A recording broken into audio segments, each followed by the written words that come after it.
pembahasan kita berkenaan dengan sirah baginda Rasulullah sallallahu alaihi wasallam melalui kitab Ar-Rahiqul Makhtum.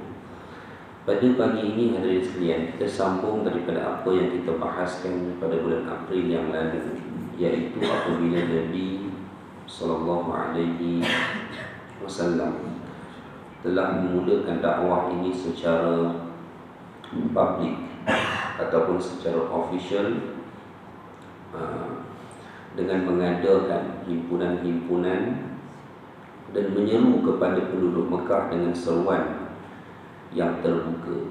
Maka disebabkan oleh proses itulah atau situasi itulah maka berlakunya penentangan di kalangan masyarakat musyrikin Mekah, yang mana sebelum itu mereka tidak menunjukkan penentangan mereka terhadap Nabi. Dan pernah saya beritahu bahawa Nabi bukanlah orang pertama yang membawa perbezaan agama di kota Mekah. Ia telah berlaku hal ini ke atas beberapa individu lain. Cuma mereka bukan Nabi. Mereka mendapatkan agama atau mereka membawa agama yang berbeza dengan penyembahan berhala di kota Mekah itu melalui perjalanan mereka keluar, dan mereka menemui rahib-rahib, ya, dan pendeta-pendeta agama, lalu mereka membawa kefahaman agama itu di kota Mekah. Dan itu jugalah yang mereka lihat kepada Nabi pada peringkat awalnya, di mana mereka melihat bahawa Muhammad ini seperti beberapa individu sebelumnya yang keliru terhadap agama nenek moyang kita di kota Mekah ini. Jadi pada peringkat awal musyrikin tak menentang. Akan tetapi apabila dakwah ini dilakukan secara terbuka, secara publik, maka disitulah bermulanya penentangan. Dan hadirin sekalian, penentangan ini bukan suatu penentangan yang biasa. Ya, pada peringkat awal, mana-mana mereka sahabat yang mengikut atau memeluk Islam diseksa dengan siksaan yang begitu keras, dan siksaan ini paling dahsyat diterima oleh rakyat bukan Quraisy yang menerima Islam, ataupun kalangan golongan hamba marhain, seperti kisah yang tuan-tuan biasa dengar, iaitu kisah Bilal bin Rabah sebagai contoh. Okey, kisah Ammar bin Yasir dan keluarganya. Ini semua adalah siksaan-siksaan yang berlaku pada peringkat awal Islam, ya. Macam kalau kita tengok Bilal bin Rabah ni, walaupun dia ada kekuatan jasad, tapi dia hamba. Dia hamba kepada Umayyah bin Khalaf al-Jumahi. Jadi Umayyah bin Khalaf ni adalah merupakan salah seorang daripada 7 pembesar utama di kota Mekah yang memerangi Nabi. Jadi apabila dia dapat tahu hamba dia sendiri ikut Muhammad, maka dia seksa, ya, Bilal bin Rabah ini dengan satu siksaan yang tak masuk akal. Dan cumanya alhamdulillah Allah menghadirkan, mendatangkan Abu Bakar dan membebaskan Bilal. Lalu terselamatlah Bilal daripada siksaan tersebut. Sebab tu nanti bila kita jumpa ataupun kita sampai dengan bicara peperangan Badar, orang yang dicari oleh Bilal dalam peperangan itu adalah Umayyah bin Khalaf. Dulu kau boleh tanya aku kat Mekah kan? Sekarang bila nak berperang, Bilal dalam kamp kaum muslimin memang bagi tahu sasaranku adalah Umayyah bin Khalaf. Sebab itu kita jangan pernah zalimi satu orang, dan kita tak tahu orang yang kita zalimi itu satu masa akan mendapat kuasa. Dan ketika dia dapat kuasa, dia berhak untuk menghukum dan menghakimi kita setelah kita menzaliminya suatu masa dulu. Ya? Walaupun Nabi tunjukkan satu contoh. Nabi tak pernah menghukum musyrikin yang pernah, ataupun macam ni bahasa, Nabi tidak pernah menghukum mana-mana musyrikin setelah baginda mendapat kuasa, yang mana hukuman itu dijatuhkan disebabkan orang itu menzalimi Nabi dulu, tak pernah. Tapi Nabi pernah menjatuhkan hukuman kepada musyrikin setelah Nabi mendapat kuasa. Ataupun saya lebih spesifikkan, ketika Nabi menguasai kota Mekah dalam peristiwa Fathu Makkah, sememangnya Nabi memberikan beberapa senarai nama untuk dijatuhi hukuman bunuh. Maknanya bukanlah orang kata Nabi, Nabi berdendam lah. Tak. Orang yang Nabi beri nama untuk dibunuh itu bukan disebabkan mereka zalimi Nabi dulu di kota Mekah, tak, tapi atas sebab lain. Antara faktor utamanya adalah mereka melanggar perjanjian Hudaibiyah. Itu sebabnya mereka melakukan beberapa siri kekacauan sehingga menyebabkan pembunuhan. Tapi Bilal bin Rabah, beliau tak macam Nabi, ya. Beliau memang dalam perang Badar. Umayyah bin Khalaf, bekas tuannya yang pernah menyiksa dia, ya, untuk dia bantai juga. Hanya ada kisah dia, Abdurrahman bin Auf cuba menyelamatkan Umayyah bin Khalaf atas dasar persahabatan, namun tetap gagal, dan Umayyah bin Khalaf akhirnya mati dalam keadaan yang hina dalam peperangan Badar. Baik, hadirin sekalian, jadi siksaan ini memang berlaku, dan siksaan ini juga tidak terlalu hanya pada golongan hamba, golongan masyarakat Quraisy pun ada yang diseksa juga sebenarnya, ya, terutama mereka-mereka yang berada dalam kabilah Bani Makhzum yang dikepalai oleh Abu Jahal, dan Bani Adi ataupun Bani Adawi yang dikepalai oleh Umar bin Khattab. Mereka pun kena juga siksaan tersebut. Tapi siksaan demi siksaan apabila mereka lakukan, mereka nampak tak jalan. Sebab apa? Tak ada rekod satu pun siksaan itu yang mana orang yang diseksa itu meninggalkan ajaran Muhammad. Tak ada. Tak ada satu, tak ada seorang. Ya? Hanya ada seorang sajalah yang akhirnya dia mengaku menyembah Lata dan Uzza, iaitu Ammar bin Yasir. Itu satu. Tapi Ammar bin Yasir, dia mengaku itu ketika dihadapkan ibu ayah dia yang dibunuh. Tapi akhirnya musyrikin Mekah tetap melihat bahawa dia kembali bersama dengan Nabi, dia kembali bersama dengan Muhammad. Jadi no point dia kita nak teruskan siksaan ini, sebab dia tak membawa apa-apa impak pun, ya. Dan kalau kita teruskan pun, mereka musyrikin yakin mereka sanggup mati demi agama yang mereka telah terima daripada Muhammad. Maka dengan itu, hadirin mati Allah sekalian, ya, hadirin sekalian, apa yang dilakukan oleh musyrikin Mekah pada waktu itu, mereka datang melakukan ziarah hormat kepada Abu Talib. Apa tujuannya? Tuan-tuan sudah dapat boleh pastikan. Tujuannya adalah untuk convince Abu Talib supaya menasihati Muhammad agar menghentikan dakwah. Maka ia diceritakan oleh Ibnu Ishaq, beberapa pembesar Quraisy akhirnya datang menemui Abu Talib. Mereka menyatakan, "Ya Abu Talib, sesungguhnya anak saudaramu ini telah menghina Tuhan-Tuhan kita, mencela agama kita, membodoh-bodohkan segala imajinasi kita, serta menuduh datuk moyang kita sesat. Alangkah baiknya kamu, wahai Abu Talib, hentikan dia.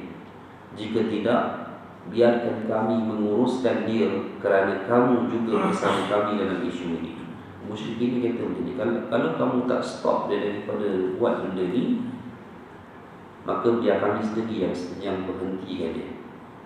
Kerana apa? Kerana kamu juga bersama kami dalam masalah ni. Sebab musyrikin ni tahu kamu tak setuju, kamu tak terima apa yang Muhammad bawa tu, anak saudara kamu bawa tu, kamu tak terima. Kerana apa? Agama kamu tetap sama macam kami. Betul? Tuan-tuan, Abu Talib maklum ketika sampai peristiwa di mana kematian ini memang tak sebagai seorang musyrik, walaupun Syiah menganggap dia mati sebagai seorang Muslim. Kadang-kadang kita nak menyampaikan sesuatu ni, kita kena tahu sumber. Ada satu surau saya tengok di Shah Alam, di surau Taqwa juga. Surau nama Taqwa kan surau ni. Ini bukan surau Taqwa ni, Taqwa lain. Taqwa juga ada surau tu, saya dengar rakaman. Dia buat satu majlis sambutan Maulid. Tak apalah dia buat Maulid, okey kan. Dia bagi satu penceramah. Penceramah ni saya yakin ceramah ni bukan Syiah pun, memang bukan Syiah, tapi dia nukil bahan konten ceramah itu daripada kitab Syiah, yang mana dia menyampaikan tuan-tuan kena ubah pemikiran pada saat ini. Ni tuan-tuan jangan potong kuliah saya kat sini. Okey, tuan-tuan kena ubah pemikiran tuan-tuan pada saat ini. Dia sebut bahawa sebenarnya Abu Talib ini ada riwayat yang mengatakan dia mati sebagai seorang Muslim. Memang ada, tapi riwayat Syiah, riwayat yang direka, dan riwayat itu sudah pastilah bertentangan dengan Sahih Muslim yang menceritakan tentang kedudukan azab Abu Talib di neraka. Azab paling ringan di neraka Abu Talib, derajat api neraka tidak sampai pun ke buku lali. Itu parastu je. Lepas tu dia dibakar di bahagian tapak kaki sahaja dengan dipakaikan kasut besi. Gelegak sampai otak. Itu azab paling ringan dalam neraka. Ringan tak? Tak ringan lah. Tapi itulah azab yang paling ringan. Badan tak masuk api pun, yang dibakar hanya telapak kaki saja. Orang mula membahaskan bagaimana azab orang mukmin di neraka. Dia Islam, mukmin, tapi tahu macam mana dosa dia masuk neraka, kan? Dia masuk neraka akhirnya, dan dia diazab. Macam mana tahap azab dia di sini? Adakah azab dia lebih berat daripada azab Abu Talib atau lebih ringan? Kerana kalau kita kata ada orang mukmin yang diazab dengan azab yang lebih berat daripada azab Abu Talib, maka kita kena mengakui bahawa ada orang musyrik, orang kafir yang azabnya lebih ringan daripada azab orang mukmin. Okey. Jawapannya, azab orang mukmin akan lebih ringan daripada azab Abu Talib. Itu jawapannya. Tapi ringan pun tak ringan juga lah.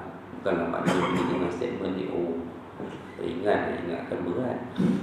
Taklah. Ini sifat rahmah. Sebab Nabi itu, inna ummati ummatun mahfumah. Sesungguhnya umatku ini merupakan umat yang dirahmati. Dan kalau kita baca berkenaan dengan sifat-sifat azab dan neraka, kita akan jumpa hadis-hadis tersebutlah. Bukanlah saya nak kata ringan, tidak. Ada yang menceritakan azab bagi mukmin yang terazab ini sekadar melintasi neraka, lintas, tapi dia kena azab juga. Okey, dia taklah sehingga sampai ke tahap dilemparkan ke dalam api Jahannam tadi. Mana sebahagian besar betul-betul azab yang kita baca dalam Quran, dalam hadis, itu refer kepada azab orang-orang kafir. Bahkan ada riwayat yang sahih menyatakan apabila selesai sahaja hisab seluruh umat manusia, tak tahulah siapa orang terakhir yang dihisab. Selesai urusan hisab dia, Allah terus menyatakan kepada penduduk syurga, tariklah keluar mana-mana orang beriman yang kamu kenali yang sedang berada di neraka. Maknanya tamat terus azab orang mukmin ketika berakhirnya hisab terakhir di kalangan manusia. Habis. Macam sekejap je kan? Tak sekejap juga sebenarnya. Tapi kalau kita nak bandingkan, itu ada perbezaan lah dari sekian. Okey. Baik, kita sambung balik ceritanya. Baik. Dengan penuh hemah, Abu Talib menolak permintaan mereka dengan cara yang baik, sehingga mereka pergi tanpa mendapat hasil daripada rombongan ziarah tersebut. Sementara Rasulullah tetap konsisten dalam menyampaikan dakwahnya. Akan tetapi orang Quraisy tidak dapat bersabar lama ketika melihat baginda berterusan melakukan dakwah. Malah mereka banyak bersuara dan bercadang sehingga ke tahap untuk membunuh baginda. Sehinggalah mereka membuat keputusan bertemu semula dengan Abu Talib dengan cara yang lebih kasar. Mereka bertemu Abu Talib buat kali kedua. Datanglah pembesar Quraisy ini kepada Abu Talib. Mereka berkata, wahai Abi Talib, kamu termasuk saudara kami, juga orang yang mempunyai kedudukan yang terhormat di kalangan kami. Kami telah memintamu untuk melarang anak saudaramu daripada berdakwah, tetapi kamu tidak mahu melarangnya. Demi Allah, kami tidak boleh terus bersabar dengan cacian-cacian anak saudaramu terhadap Tuhan-Tuhan kami dan nenek moyang kami. Sebaiknya kamu hentikan dia. Jika tidak, kami akan memeranginya, dan dirimu adalah salah seorang yang turut kami perangi nanti. Ugutan, dia ugutlah. Baik. Dia ingat Abu Talib boleh slow down lah. Peringatan dan ancaman yang keras ini sememangnya menggentarkan Abu Talib. Kita kena faham, Bani Hashim dia tidak melahirkan selepas kematian Abdul Muttalib, dia tidak ada tokoh yang dapat menggantikan Abdul Muttalib. Ada Abdullah ayah Nabi, tapi ayah Nabi wafat, ayah Nabi meninggal. Jadi tak ada tokoh yang dapat menggantikan Abdul Muttalib. Dia Bani Hashim, dia memang ada ketokohan, kepimpinan itu memang sukar dinafikan, memang hebat. Raja Arab, kalau raja-raja Arab, mana ada yang setara dia orang punya credibility macam Jordan? Tak ada. Macam Bani Hashim, Jordan tu Bani Hashim. Kita cuba tengok raja-raja Arab, okay? Cuba tengok siapa. Tak kenal pun, kan? Kalau kita kenal pun begitulah, dia hidup dia dalam, dia berdua dengan kemewahan dia begitu. Majlis-majlis utama dia suruh dia bercakap, tak ada, kan? Suruh bercakap, tak boleh bercakap pun. Kalau kita tengok dalam UN, United Nations General Assembly contoh, mana pemimpin Arab yang boleh bercakap melainkan Jordan ni. Zaman tuan-tuan dulu tuan-tuan kenal, sekarang Jordan Raja Abdullah, ayah dia dulu Raja Hussein. King Hussein dulu macam mana dia punya pidato kan? Ayah Hussein dulu Talal, dia ada mental problem lah, setahun jadi raja. Tapi ayah Talal adalah Abdullah I. Abdullah I tu yang menang dengan Israel, perang Arab Israel pertama yang membebaskan tebing barat dan Baitul Maqdis. Dia anak kepada Syarif Hussein ibn Ali, Syarif Mekah terakhir yang melakukan revolusi Arab, membebaskan tanah Arab daripada Utsmani. Okay. Itu ada sejarah politik lah. Tapi nak katanya memang itu, kalau kita nak tengok cerminan Bani Hashim, kita boleh tengok hari ini beza dengan pemimpin-pemimpin Arab yang lain. Okay. Tapi ketokohan Abdul Muttalib itu terlalu tinggi, mewarisi ketokohan ayahnya Hashim. Anaknya tak ada yang setara. Ada pun Abdullah, tapi dah meninggal awal, ayah Nabi. Maka menyebabkan Bani Hashim hilang dia punya kedudukan kepimpinannya, dan dua kabilah yang berusaha untuk mengambil alih jawatan ketua pemerintah Mekah daripada Abdul Muttalib, iaitu Bani Makhzum yang dipimpin oleh Abu Jahal lah yang nak, dan juga Bani Umayyah yang dipimpin oleh Abu Sufyan. Maksud tu. Jadi sedikit sebanyak ugutan ini sememangnya menggentarkan Abu Talib juga lah. Maka Abu Talib bangkit menemui Rasulullah dan berkata, wahai anak saudaraku, sesungguhnya kaum kamu telah datang kepadaku, dan mereka berkata begitu dan begini. Maka selamatkanlah aku dan dirimu. Dan aku lihat kali ini ugutan mereka tak main-main. Jangan kamu bebankan kepadaku urusan yang tidak sanggup untuk aku pikul, kata Abu Talib kepada Nabi. Mendengar bapa saudaranya Abu Talib berkata begitu, Rasulullah menganggap bahawa bapa saudaranya mula melepaskan perlindungan terhadapnya kerana tidak lagi mampu untuk membelanya. Maka baginda berkata, ya ammu, wahai bapa saudaraku, wallahi demi Allah, law wada'u syamsa fi yamini wal qamara fi yasari ala an atruka hadzal amr. Wahai bapa saudaraku, demi Allah, Sekiranya diletakkan matahari di tangan kananku dan bulan di tangan kiriku, untuk aku meninggalkan urusan agama ini, hatta yudharahu, ya, hatta yudharahu Allah an au ahlika fihi ma tatraku. Yang bermaksud, pasti aku tidak akan meninggalkan urusan ini sehinggalah Allah menzahirkannya, yakni memberikan kemenangan, atau aku binasa dalam tanggungjawab ini. Ini kata Nabi kepada Abu Talib. Kemudian Rasulullah menangis lalu berdiri. Ketika baginda berpaling meninggalkan Abu Talib, Abu Talib memanggil anak saudaranya.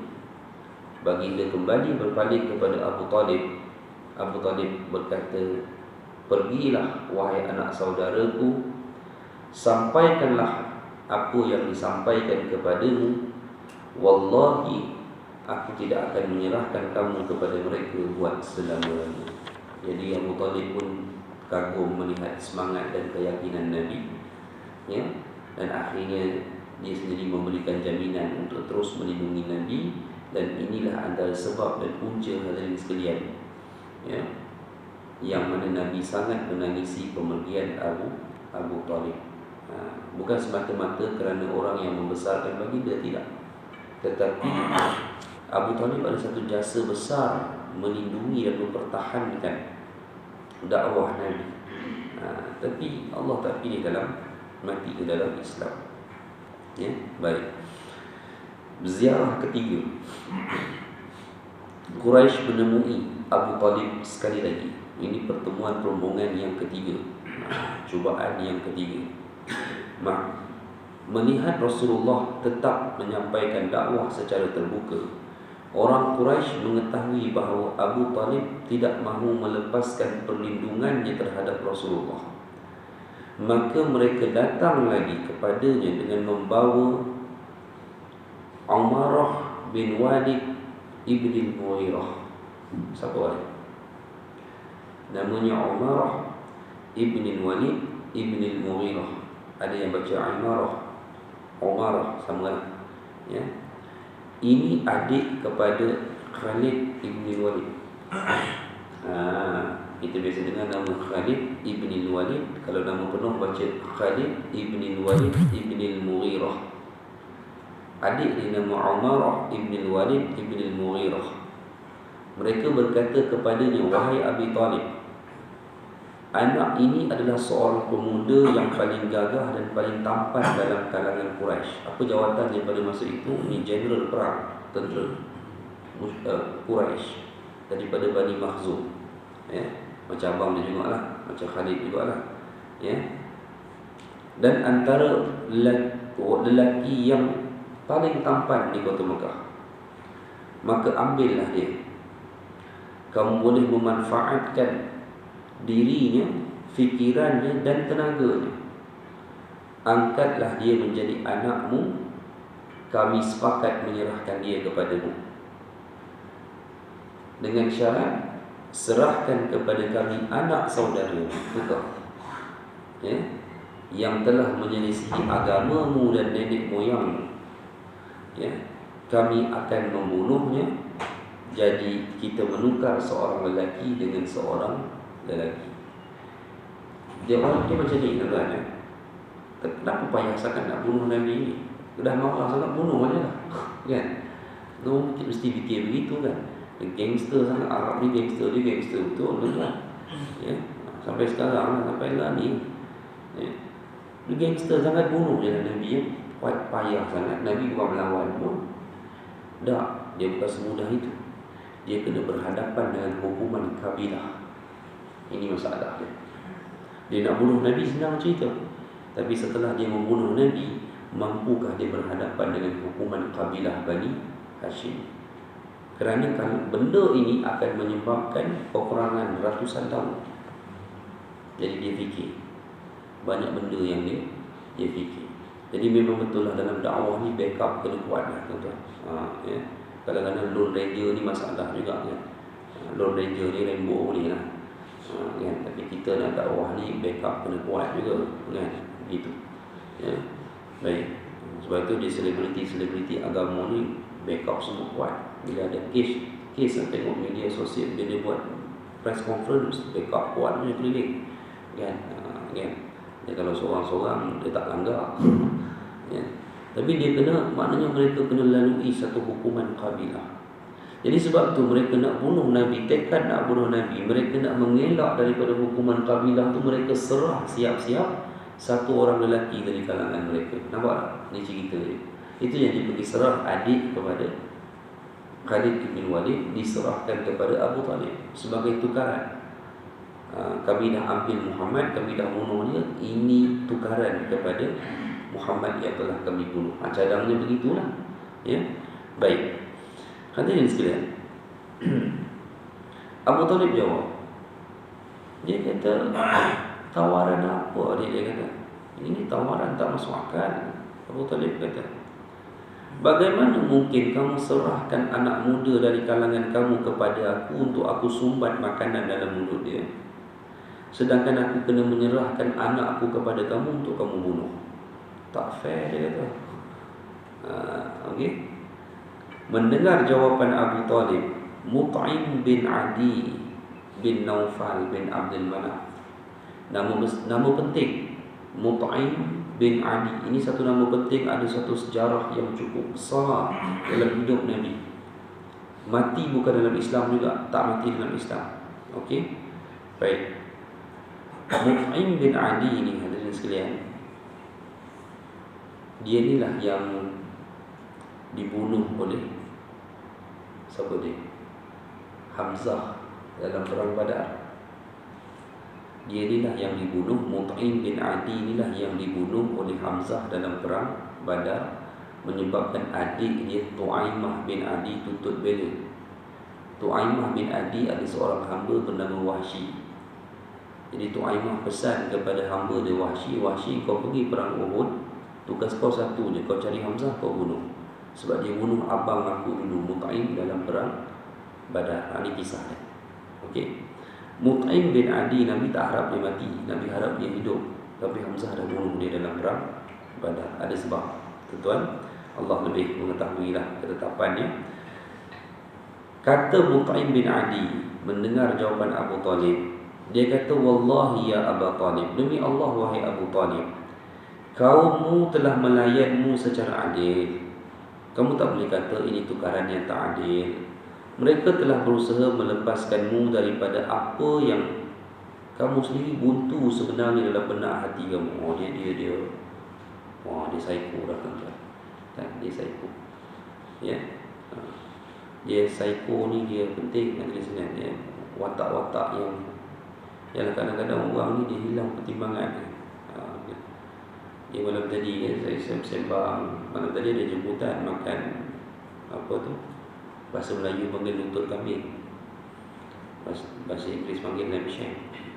Cerita sikit lah tentang kami duduk tu, ada seorang pesara polis trafik seronok lah tuan, sampai kat pukul 12 cerita dia punya pengalaman kan, pengalamannya di pesara trafik ni macam mana berhadapan dengan begini kan. Dia cerita orang menipu. Tapi satu ada pesan yang dia kata, kalau kita kemalangan ni, dia kata kita ambil gambar kereta, jangan lupa ambil gambar driver. Sebab kadang-kadang kes bila report tukar driver, kadang driver tak ada lesen, dia report dia tukar orang. Itu biasa berlaku kan. Jadi dia cerita lah macam mana pengalaman dia psycho, salah trafik dia, semua orang buat report ni kan. Seronok lah dengar cerita kan. Baik. Jadi kes ni cerita sama saja. Dia psycho Abu Talib. Dia kata tawaran ni bagus. Benda ni mengeluarkan kamu daripada suatu benda yang kamu sendiri buntu sebenarnya. Ya. Baik. Sekarang aku melihat kamu tidak mahu menerima sedikit pun tawaran mereka. Mengapa? Dia kata. Abu Talib menjawab, demi Allah, tawaran mereka tidak adil kepadaku. Bahkan engkau juga memutuskan untuk melepaskan pembelaanmu terhadapku. Ya. Kemudian membantu kaum kamu untuk melawanku. Dia kata, aku ambil keputusan mudah, kata Abu Talib, lakukan apa yang kamu nak buat. Okey. Mut'im bin Adi, dia datang daripada kabilah yang ada hubungan kuat dengan Bani Hashim. Tuan-tuan pernah dengar Nabi diboikot kan? Belum sampai lagi cerita kita. Tapi sampai satu masa Nabi diboikot di kota Mekah. Orang yang menentang dan menamatkan boikot itu Mut'im bin Adi. Ya. Lepas tu Nabi, tuan-tuan dengar nanti Nabi pernah cubaan berhijrah ke Taif, betul? Dan dibuang oleh penduduk Taif. Tidak disambut dengan baik, dihujani dengan batu dan sebagainya. Nabi nak balik mana? Nabi tak ada tempat melainkan nak balik Mekah. Tapi nak balik Mekah tak boleh.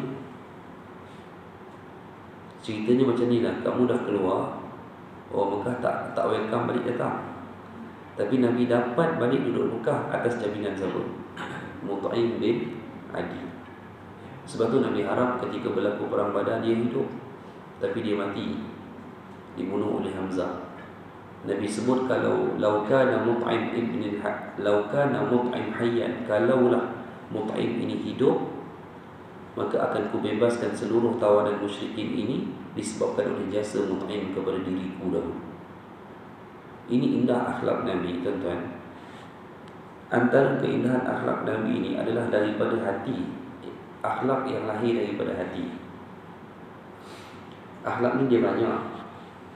Daripada segi tutur bicara, orang yang bercakap, kan? Ada orang bila dia bercakap dia suka gurau, kan? Ada orang dia bercakap ni kita nak kata dia ni sopan benar lah bercakap, kan? Sopan benar sampai kita nak bersembah kita reti. Sopan sangat, kan? Kan? Ada ustaz dia, orang kadang-kadang tuan-tuan bersembang dengan dia, baik, tak reti nak bersembang, kan? Sarapan pun menyuap nasi lemak aje lah, sebab tak reti nak bersembang. Ada ustaz yang dia bersembang lain, dia boleh masuk di cerita menyembang sedap, tuan-tuan. Ya? Tapi ada satu akhlak dia, satu bahagian akhlak cerminannya daripada segi hati yang boleh lihat. Nabi, tuan-tuan tengok sikap Nabi. Saya sebut tadi, Nabi tidak pernah menghukum orang atas kezaliman orang buat pada Nabi. Nabi tak hukum balik. Orang yang pernah zalimi Nabi apa semua, Nabi tak hukum balik. Disebabkan kezaliman yang dia buat ke atas batang tubuh Nabi tak ada. Tapi Nabi sangat meraihkan jasa orang. Apa contoh Nabi meraihkan jasa orang ke atas diri baginda? Mut'im bin Adi.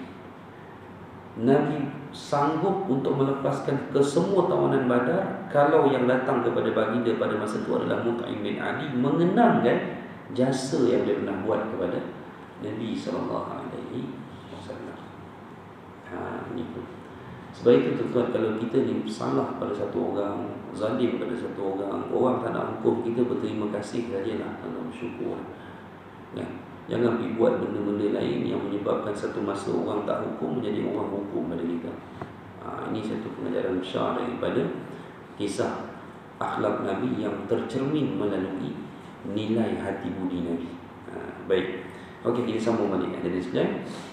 Setelah orang Quraisy gagal dalam perundingan ini dan tidak berjaya meyakinkan Abu Talib agar melarang dakwah Rasulullah, ya, mereka buat keputusan memilih satu jalan yang mereka cuba elak selama ini, iaitu cubaan membunuh Nabi. Tetapi kini itulah satu-satu jalan yang tinggal yang mereka rasa boleh menyekat dakwah yang dilakukan oleh Rasulullah. Baik, kita lihat. Maka bermulalah serangan terhadap Rasulullah. Situasi ini menyebabkan kaum Quraisy bimbang dan membuatkan mereka berfikir berkali-kali, betul dia tidak nak buat ini. Apa sebab? Hadirin mati Allah sekalian, ya? Mereka seperti mana saya cakap tadi akan berhadapan dengan satu isu besar, iaitu hukuman kabilah. Akan tetapi mereka jadi yakin apabila mereka mendapat green light daripada seorang tokoh di kalangan Bani Hashim. Siapa? Agak-agak tuan-tuan, siapa yang bagi green light? Kan Abu Sufyan bukan Bani Hashim.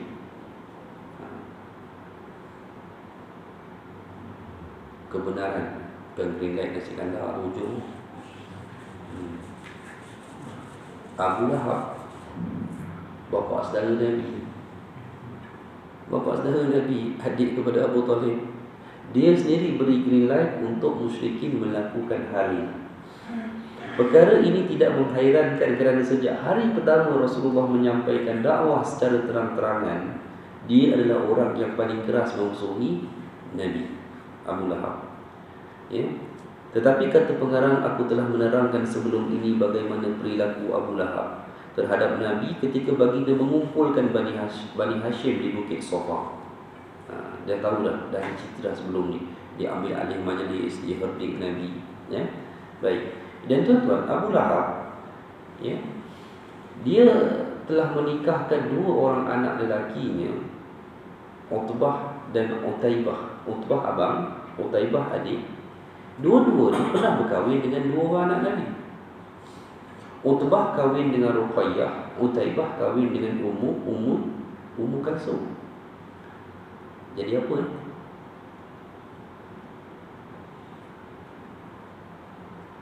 Apa dia punya status keluarga tu? Dia punya, sebab Abu Lahab dengan Nabi pak saudara, anak saudara. Anak Nabi tu dikahwinkan. Anak Abu Lahab, Utbah dan Utaibah dikahwinkan dengan dua orang anak Nabi. Jadi besan lah. Jadi besan walaupun asalnya pak saudara dengan anak saudara. Okey.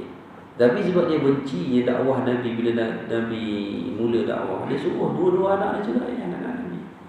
Ya, maka dengan sebab itulah Abu Lahab secara kasar dan keras menyuruh kedua-dua anaknya itu menceraikan kedua-dua anak Rasulullah. Dia cerai, tinggal itulah cerai. Itu akhirnya Rasulullah kahwinkan Ruqayyah dengan Uthman Ibn Affan. Antara punca Uthman tak pergi perang Badar sebab Ruqayyah sakit waktu itu. Sakit teruk, kan meninggal. Rasulullah balik daripada perang Badar, Ruqayyah meninggal. Lepas meninggal itu, Rasulullah kata, aku ada seorang lagi anak perempuan yang turut diceraikan oleh suaminya dulu, iaitu Ummu Kalsum. Maka dikahwinkan kemudian dengan Ummu Kalsum. Ini cerita. Baik. Seterusnya ketika Abdullah ni anak kedua Rasulullah yang meninggal, anak daripada Khadijah. Qasim sulung laki, yang kedua Abdullah. Masa meninggal, Abu Lahab dia gembira. Dia menzahirkan kegembiraan. Teruk sangat lah tuan-tuan kan. Kalau meninggal masuk rumah, kita bergaduh teruk pun.